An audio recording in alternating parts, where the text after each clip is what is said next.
Hello and welcome back to the channel. This is episode 2 of Blender Basics. Today we're going to be going over the lights in Blender. There's 4 different types of lights plus a juicy little bonus one I'm going to show you. Lights are very good for making sure those shadows are in the right spot where you want them, etc. when you're doing your final render. But let's not wait and let's get into this. Alright, let's get into this. So once you've opened up Blender, every time you open it, there's always going to be a camera, a cube, and a light. We know this. But this is the lights that we're going to be worrying about today. So if we look up in the outliner, here's our light. It's going to highlight it, or you can just click on there. We can move it around with G, like we've been said in the last episode, or we can do G and move it along the axis of what we want.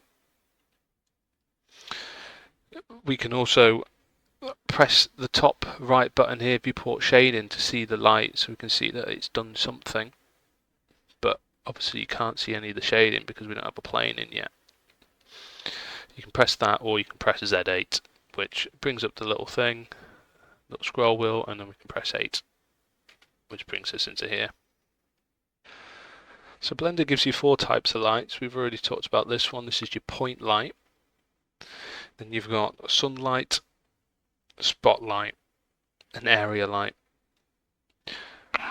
So we can come down here to data properties, and then we can see the 4 that we've got here: point, sun, spot, and area. And we can just flick through them like so.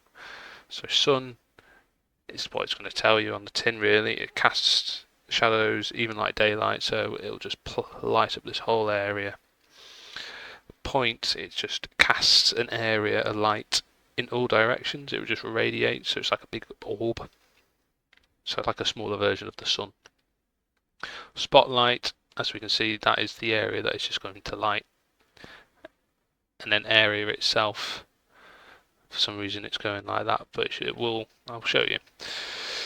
Come to light, go to area. It's going to come as a square. So think that as like a stage light, really, just a big flashy, big bright light that you can just hang over the top of something like so. And that is just going to light up the whole area. So I've just added this little plane in here so you can see what it's actually doing. So that light there is just casting, and there's the shadow. If we can press 0, this is what the camera's going to see. If we just hit that, we'll go over it again. So that's an area light. Spotlight, that's like your stage light, really. It's just coming straight down. Imagine that's a person there. Sun, it's like looking at the sun. It's going to be super bright. And then point itself, like that little nice little glow. But within the data properties, you can see that it's got color, power, radius, and a load of other things. So we'll start off with color. You can just change the color of the light. So if you're having a nice gloomy light, maybe over a door that says stop or something, you can have it as red. And then power itself, you can just change it to the wattage, so nothing, or if you really want to go all the way, 2,000, 9,000, just shy of 10,000. There we go. And then shadow, just turns the shadow on and off. We'll go over the bonus lighting that I was talking about now.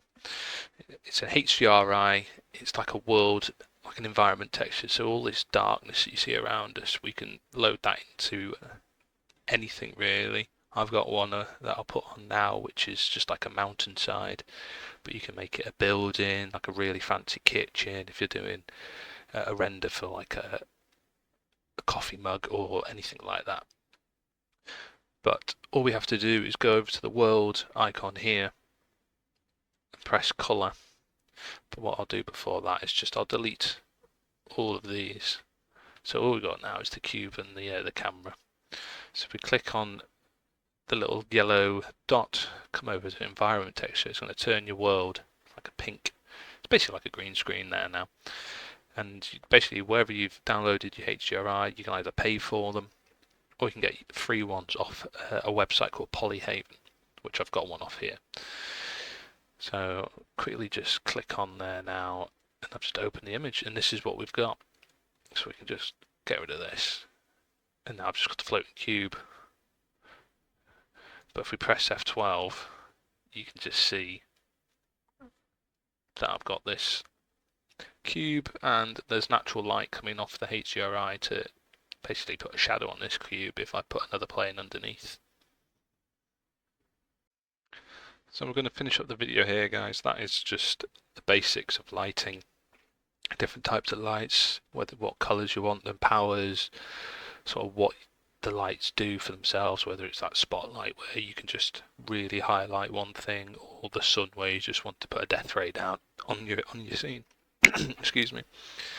We'll finish off staring at this lovely little harbour, but next time I will probably go over materials and how you can get a 3D, like a realistic texture on, like, let's say this cube next time. But once again, I just want to say thanks. I hope you enjoyed the video. Drop a comment down of what texture you want me to do on the cube. That'll be quite interesting. But once again, thank you very much, and I'll see you guys in episode 3. Cheers.